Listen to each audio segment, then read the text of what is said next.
네, 오늘은 고린도후서 40번째 시간으로 성화의 단계, 그 회개의 단계를 함께 살펴보려고 합니다. 말씀을 전하는 목회자로서 어떤 목회자로 바로 서야 할지, 또 어떻게 하는 것이 성경이 말하는 목회의 모습일지를 자주 생각하고 고민할 때가 많습니다. 그래서 이제 고린도전서 총 합쳐서 80번 정도가 되는 말씀을 설교하면서 깨닫는 이 목회자의 역할은 성도들을 성숙시켜 예수 그리스도를 더 닮도록 돕고 교회를 세우는 것이 아닐까라고 생각을 하게 됩니다.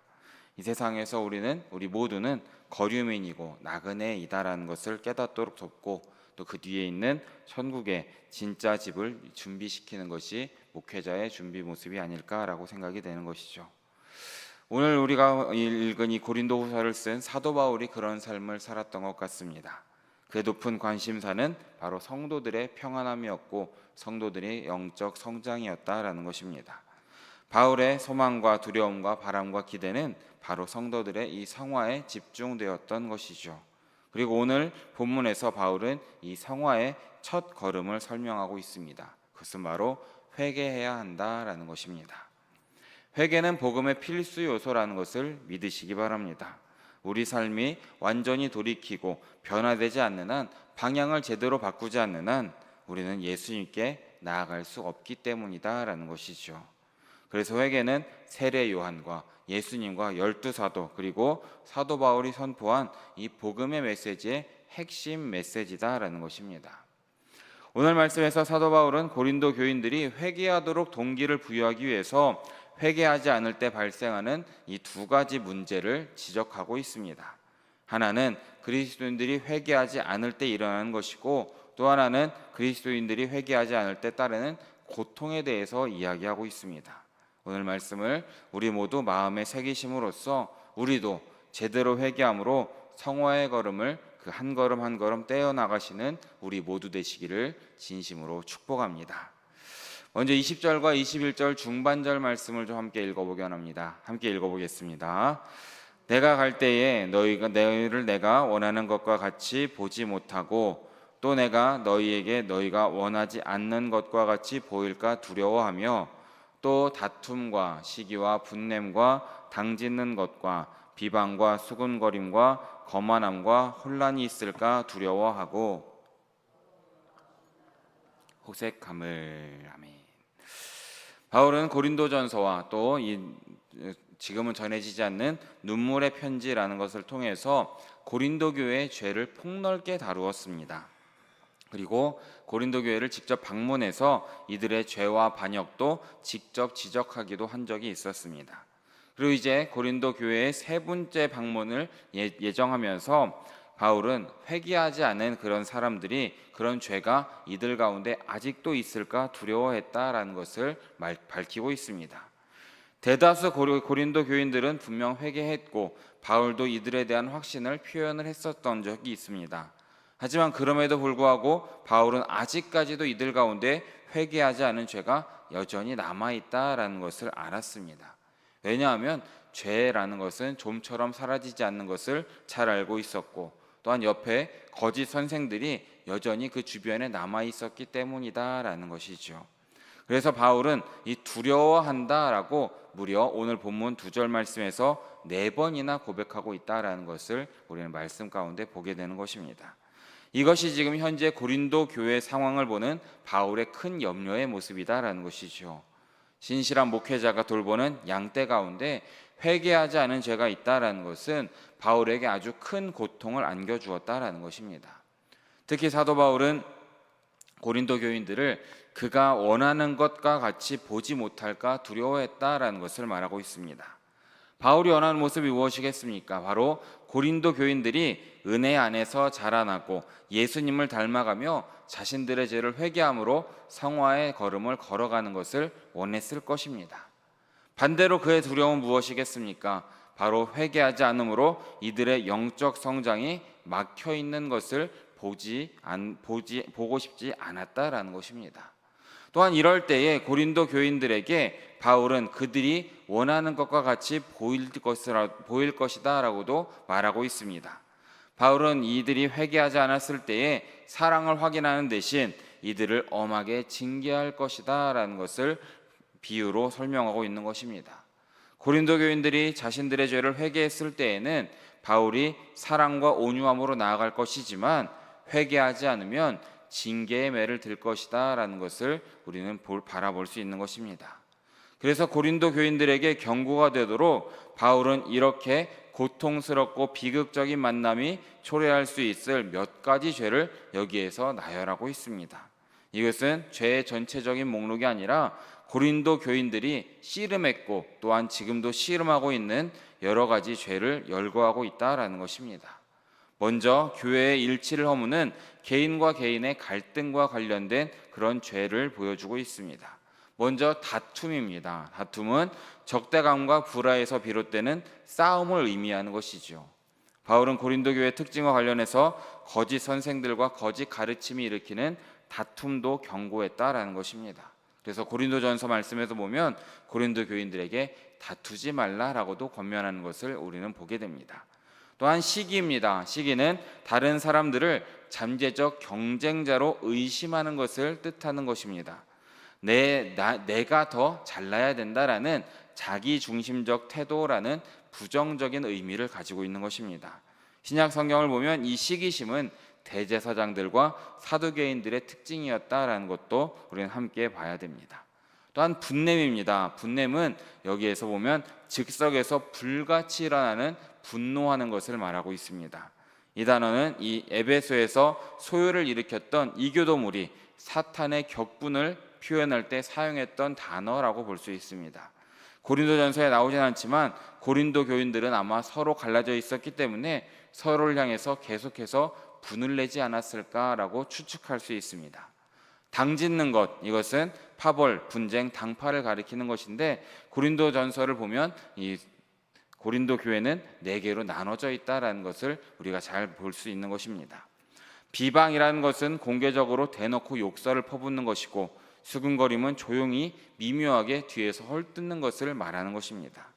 이 두 단어 모두 거만함에서 비롯되는 것이고 이 모든 것을 통하여서 이루어지는 결과는 혼란함이다라는 것을 말하고 있는 것입니다. 이 모든 죄악들로 인하여서 고린도 교회가 힘들어했었고 또한 지금도 힘들어하고 있지 않을까 두려워하는 이 사도 바울의 모습을 우리는 보게 되는 것입니다. 또한 21절 말씀을 보면 바울은 이 정결의 모습을 파괴하는 3가지 죄악을 또 한 번 나열하고 있습니다. 성적 부도덕을 가리키는 것이고 우상 숭배하는 이교도의 문화라는 것입니다. 더러움이라는 것은 아카타르시아라는 헬라어를 쓰고 있는데 이것은 성적인 죄와 바로 연결이 되는 단어였습니다. 성적으로 순전하지 못한 채 육적인 욕망에 사로잡혀 행동할 때 이 더러움이라는 단어를 쓰고 있다라는 것이죠. 음란함이라는 단어는 이제 이 포르네이아라는 단어를 쓰고 있는데 이것은 우리가 잘 아는 음란 비디오, 이 포르노를 가리키는 단어의 어원이다라는 것입니다. 부부가 아닌 사이에서 이루어지는 모든 성행위를 가리킬 때에 이 성경에서 쓰는 음란함이라는 단어를 쓰고 있는 것입니다. 이것은 이방 종교 제사에서 필수적인 행위였다라는 것도 우리는 기억해야 됩니다. 여기에는 호색함이라는 것은 공개적이고 억제되지 않고 노골적인 이 성적인 죄를 가리키고 있는 것입니다. 여러 번역을 보면 음탕함, 문란함, 방종으로도 번역되어서 우리에게 말해주고 있습니다. 그리고 베드로는 이 단어를 사용해서 소돔 남자들이 저질렀던 동성애 죄악을 표현할 때 이 호색함을 쓰고 있다라는 것을 우리는 말씀 가운데 보게 되는 것입니다. 이렇게 바울이 이 고린도 교인들에 관하여서 크게 두려워했던 것은 이 거짓 선생들의 영향으로 인해서 이들이 전에 행했었던 이러한 여러 죄악에 다시 빠지지 않을까 걱정이 되고 두려워했다라는 것을 우리는 말씀 가운데 보게 되는 것입니다. 바울의 뜨거운 관심사는 처음 말씀드렸던 것처럼 자신이 돌보는 이 고린도 교인들이 거룩하게 사는 것이었고 성화의 단계를 이뤄가는 것이었습니다. 그러기에 이 고린도 교인들의 이 성화에 관심이 있었고 염려가 있었고 두려워했기 때문에 지금 이들에게 이렇게 가지 말고 이렇게 전에 행했었던 죄를 짓지 말고 회개하고 다시금 돌아와라 라고 계속해서 권면하고 있다는 것을 기억하시기 바랍니다. 사랑하는 여러분도 이 말씀을 묵상하셔서 우리의 삶을 다시금 돌아보시고 우리가 성화의 길을 걸어가는 것에 장애물이 되고 걸림돌이 되는 이 죄악들을 다 깨끗이 내려놓으시고 회개하심으로 온전히 하나님께 방향을 맞추어 나아가시는 우리 모두의 삶이 되시기를 진심으로 축복합니다. 이어지는 우리 21절의 말씀을 함께 읽어보기 원합니다. 21절 말씀입니다. 또 내가 다시 갈 때에 내 하나님이 나를 너희 앞에서 낮추실까 두려워하고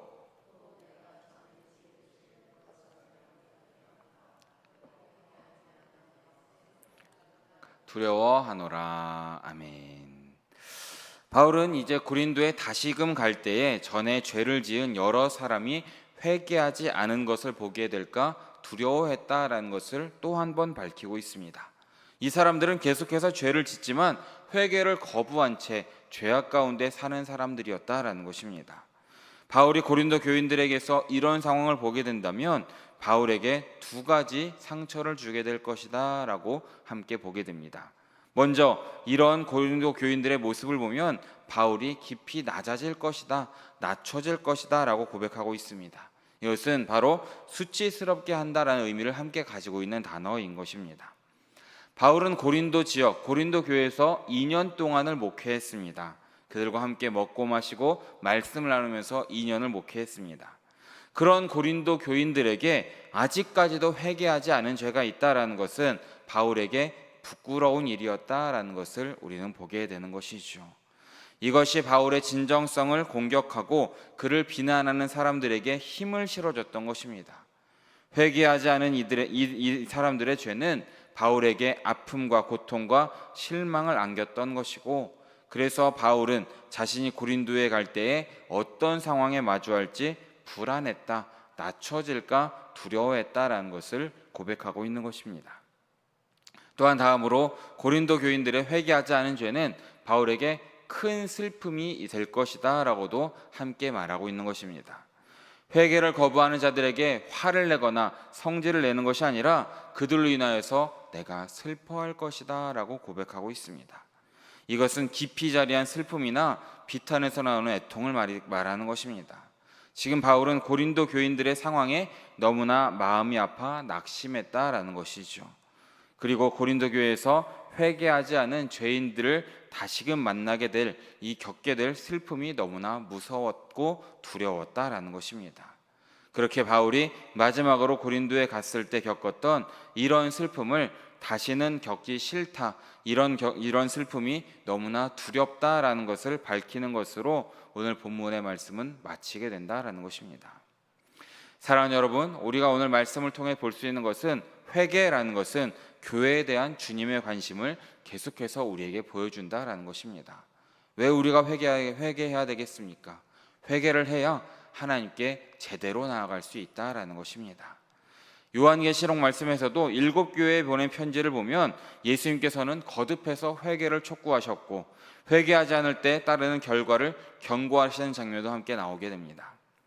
여기에 이제 교회를 보면 에베소 교회, 버가모 교회, 두아디라 교회, 사대 교회, 라우디게아 교회는 회개하지 않은 죄를 지금도 품고 있다라며 책망의 말씀을 전했던 것을 우리는 보게 됩니다. 하지만 서머나 교회와 빌라델비아 교회에는 회개하라는 말씀을 하지 않으셨습니다. 그 이유가 무엇이겠습니까? 이들이 모두 깨끗한 의인이고 다 예수님처럼 죄가 없는 사람들이었겠습니까? 그것이 아니라는 겁니다. 이들이 죄를 짓지 않은 것이 아니라 회개함으로 올바른 방향으로 나아가기 위해서 계속해서 노력하는 교회였기 때문이다라는 것을 우리는 바라볼 수 있어야 되고 기억할 수 있어야 된다라는 것입니다. 그러기에 바울은 지금도 우리에게 회개하라라고 말하고 있는 것입니다. 이것은 예수님의 가르침뿐만 아니라 하나님의 외침도 반영하고 있습니다. 다윗도 이렇게 고백합니다. 시편 51편 17절 말씀을 보면 하나님이여 상하고 통회하는 마음을 주께서 멸시하지 아니하시리이다 라고 고백하고 있는 것을 보게 되는 것입니다. 회개하는 우리 모두가 받는 약속은 자비롭고 완전한 하나님의 용서하심이다 라는 것을 기억하시는 우리 모두 되시길 진심으로 바라겠습니다. 사랑하는 여러분, 바울은 이 고린도 교인들을 세 번째로 만나게 될 이 시간이 다가오는 것에 기대감이 있었고 설렘이 있었던 것을 보게 됩니다.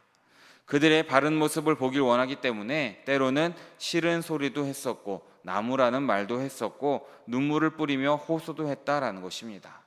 하지만 이 모든 말들은 자신을 인정해 달라거나 변명하려는 그런 것이 아니라 이 고린도 교인들을 하나님 앞에 바로 세우고 칭찬이 많은 성도, 정말 성화의 단계를 잘 걸어가는 그런 성도로 만들기 위해서 했다라는 것을 우리는 바라볼 수 있어야 되는 것입니다. 목사와 교인들이 대면하는 것이 얼마나 큰 기쁨이겠습니까? 하지만 상대방에게서 원치 않는 모습을 보게 될 때에 기쁨의 만남이 되어야 될 것이 상처와 고통과 부끄러움의 만남으로 전락할 수도 있다라는 것을 우리는 늘 유의해야 된다라는 것입니다. 사랑하는 여러분, 우리도 잠깐 후면 두 번째로 이 땅을 방문하실 예수님을 우리도 만나게 될 것입니다. 주님께서는 우리를 만나실 때에 근심함과 두려움으로 만나는 것이 아니라 기쁨으로 만나시기를 지금도 원하고 계심을 믿으시기 바랍니다. 그러면 우리가 무엇을 해야 되겠습니까? 우리의 모든 죄와 허물의 모습을 내려놓을 수 있어야 된다라는 것입니다. 믿음의 사람으로서 하나님의 선하신 뜻을 온전히 감당한 성도들로 올바로 서야 되지 않겠습니까? 그러기에 사랑하는 성도님들은 오늘 하루의 모든 상황과 모든 일정 가운데에서 혹시라도 우리가 죄를 지었다면 다시금 회개하고 하나님께 돌이켜 나아가심으로써 그렇게 올바로 서심으로 믿음 가운데 올바로 서심으로 주님 오실 그때에 하나님께 칭찬받고 하나님과 동행하며 나아가시는 사랑하는 영인의 성도님들 모두 되시기를 진심으로 바라고 축원합니다. 함께 기도하겠습니다. 사랑해 주님 너무나 감사드립니다. 오늘 새벽에도 잊지 않고 나와서 주님께 예배하고 말씀을 들을 수 있도록 인도하여 주심에 너무나 감사드립니다. 주님, 우리 모두가 오늘 말씀을 마음에 품고 온전히 회개함으로 성화의 걸음을 이뤄나가는 우리 모두의 삶이 될 수 있도록 주님께서 인도하여 주시옵소서.